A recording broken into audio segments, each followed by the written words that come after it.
Hello everyone and welcome back to Let's 100% Metroid Fusion. In the last part, we went throughout the entire station, basically getting every single power-up in the process, except one which we're on our way to get to now. And now we're gonna go get that and then finish off the game.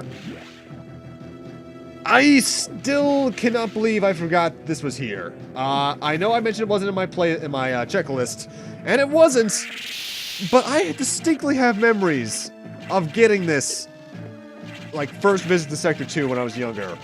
I just completely forgot to get it because I was focused on making sure I can get stuff done in a timely manner.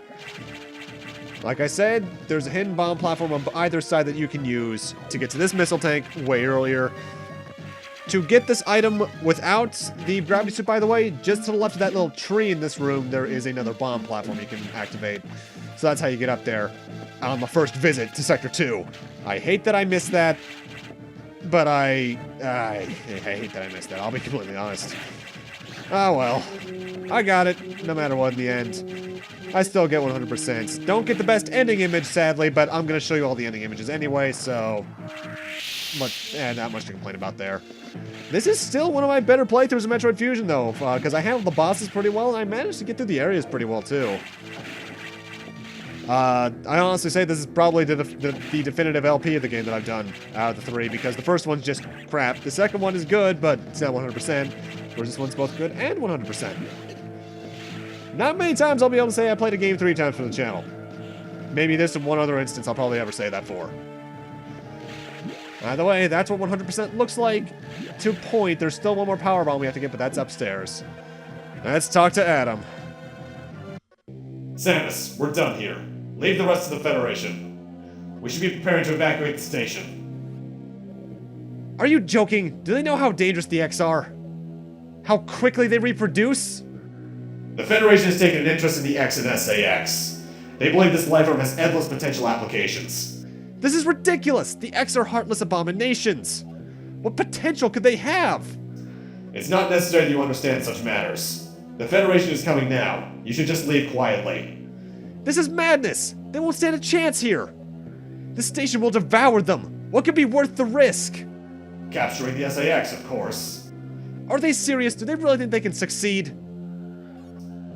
It will certainly be difficult. They don't expect your help. They knew you would try to destroy the SAS. That's why they stopped sending you support data. The plasma beam modification was ready some time ago, but they withheld it to keep you from engaging the SAS. Yet somehow you restored that function on your own. They also tried to withhold the diffusion missile upgrade because they didn't want you to grow too powerful, but they had already sent it, and you tracked it down. Bravo, Samus. They must cancel this mission. Open a channel to HQ. I won't let this happen. They're already on their way. Fools. As soon as the Federation ships land, the X will overwhelm them and absorb the knowledge and power of their occupants. The X are just waiting for the hunt to begin, and then they'll spread across the universe. Galactic civilization will end. The X hunger for form, knowledge, and power. They mimic these perfectly, but they cannot copy the soul. They're single-minded, instinctively seeking to increase in number.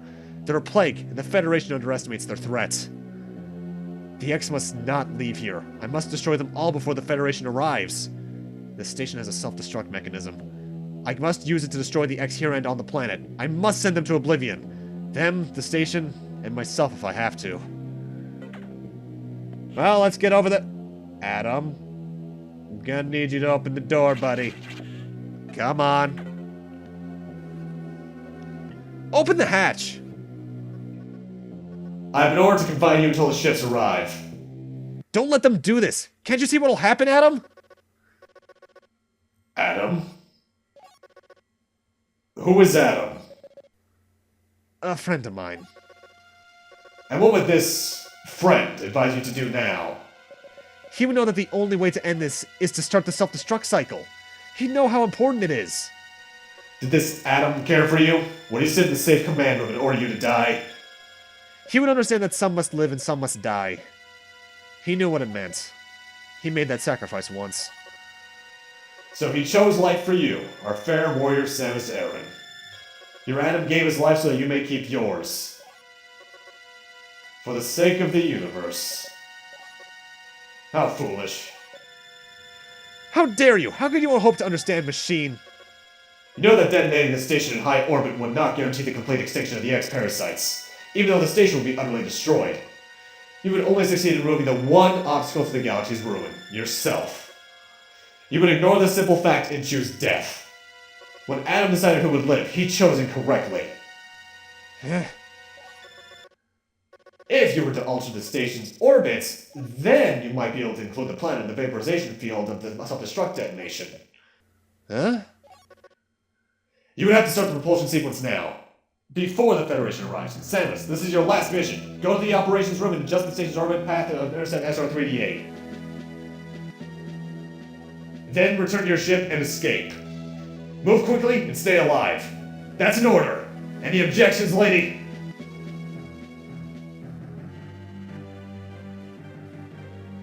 What?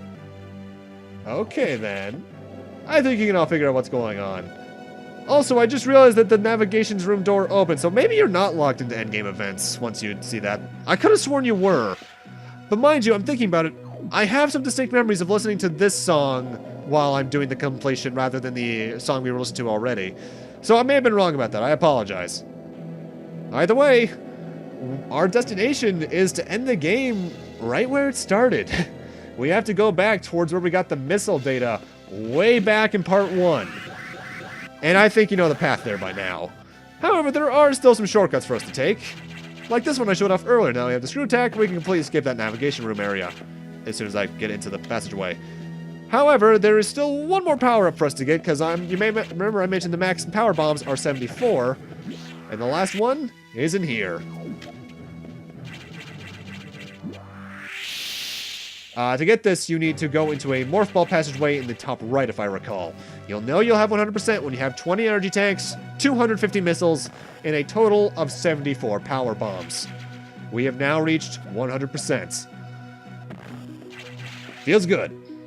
So let's get the hell over there and end this mess. I do like this idea, though, ending the game where it began. I like it when stories do that in general when they do it well. Obviously, sequels have a way of doing that too, where they start the next entry where the last one ended. But when a game really ends where the last one began, or if a series ends where it begins especially, there's something very satisfying about that kind of book ending. Either way, let's get the hell up there. I'm not even sure what Adam says to you if you talk to him in this navigation room. Let's just get the hell up there.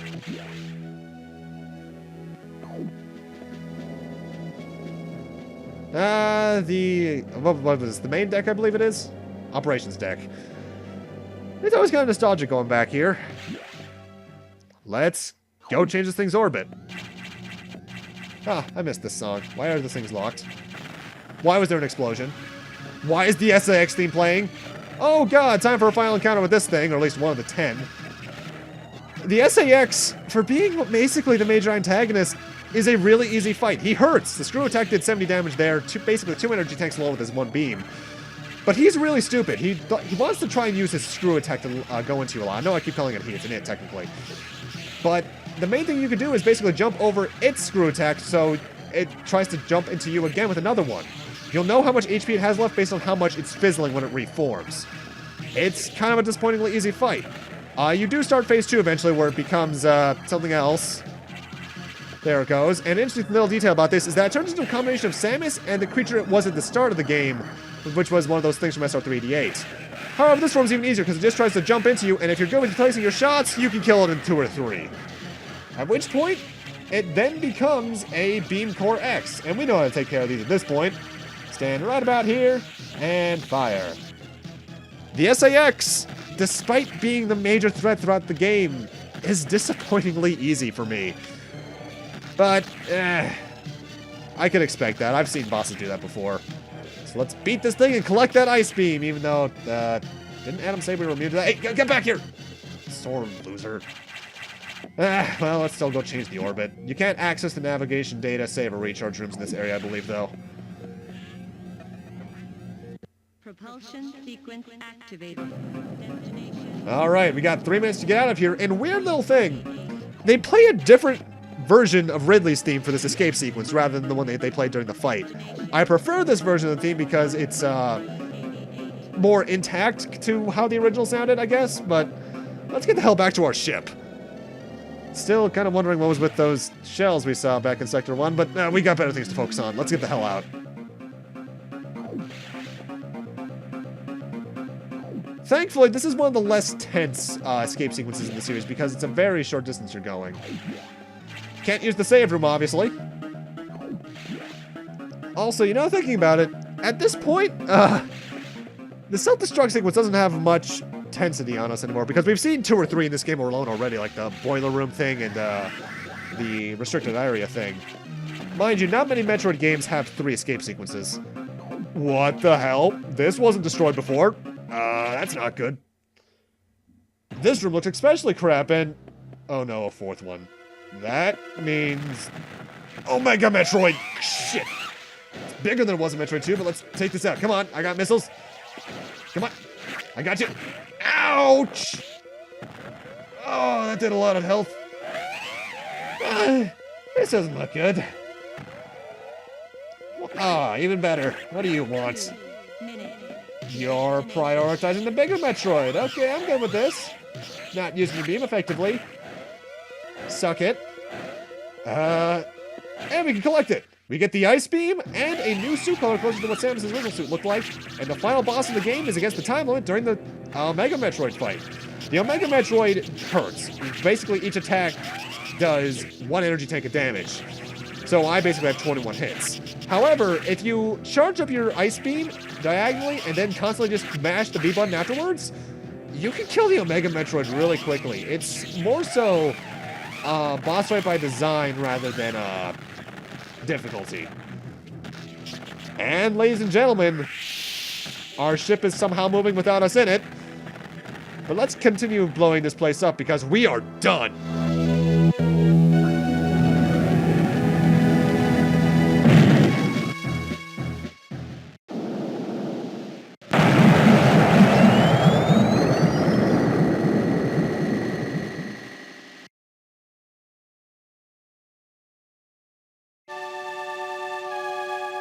That perfect military mind, the wisdom of Adam Malkovich continued to serve even after death. Until today, I had no idea that the minds of leaders and scientists were frequently uploaded to computers.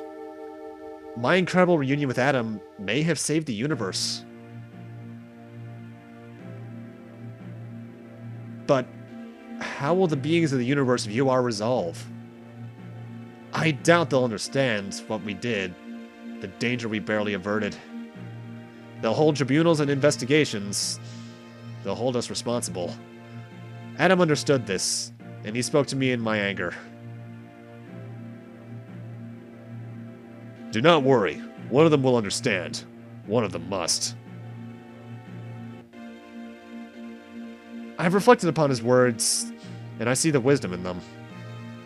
We are all bound by our experiences.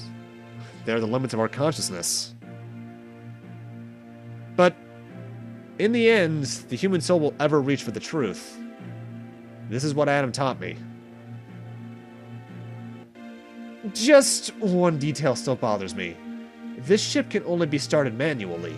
Yet, before I face the Omega Metroid, the ship moved on its own, guided by someone's hand. Is it possible? Adam... Lady, what's troubling you?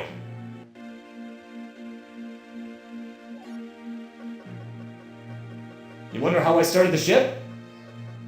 Just think about it. They lent me a hand.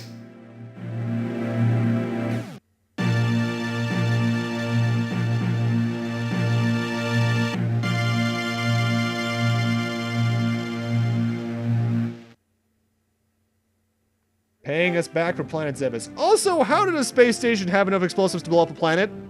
Either way, ladies and gentlemen, that is 100% Metroid Fusion. It's kind of a different beast when you go for a 100%, but I'd still say it's a damn fine game when you do it. I still prefer the speedrun it, but that's just because that's my playstyle with it. In terms of ending images, because that's still a thing in the series, they depend on your percentage, time, and version, actually. I get ending 2, which is over 2 hours with 100% items. The ones I don't get, there's Ending 1, which is the best one, which is under 2 hours with 100% items. Ending 3 is under 2 hours. Ending 4 is 2 to 4 hours. Ending 5 is over 4. And then there's the Japanese exclusive endings, because you see, the Japanese version had a mode known as Kids Mode, which had different kanji used just that was easier to read for a younger audience. And that actually had 6 exclusive endings, which kind of not only referenced the Metroid manga, which led into Zero Mission, but Zero Mission itself is a foreshadowing. And they also depended on the difficulty. The first 4 were accessible, no, the first 5 were accessible on normal mode, the sixth on the hard mode. The first one takes over 4 hours and less than 99%, which actually shows Ridley killing Samus's parents. The second one is between 4 and 2 hours and less than 99%, which shows Samus getting adopted by the Chozo. The third takes less than 2 hours and less than 99%, which shows the Chozo raising her. The fourth one, which is very similar, takes over 2 hours and get 100%, which is very similar to the previous one. The fifth one is less than 2 hours and get 100%. And then the other one, which is hard mode, which is also, I think, just the normal hard mode, completion mode in general in Japan, is less than 2 hours and 100%, which shows Samus just imposing. But that's it. And in terms of what's next up, it's still the Metroid Mini Marathon. We're doing a similar thing by going back to Zebes in a 100% Zero Mission run, which is going to take a lot more going out of the way.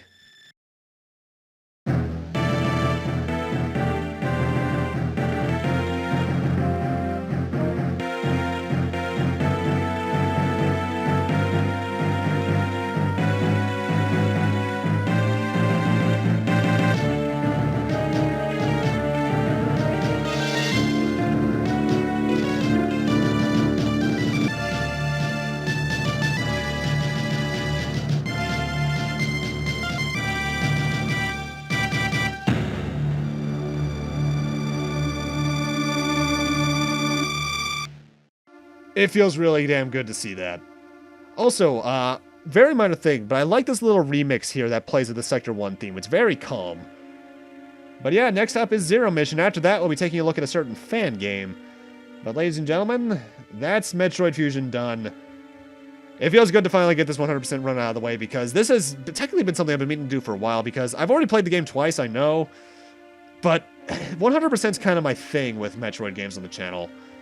So it feels good to do that. But with that, I'm going to need to end this off here.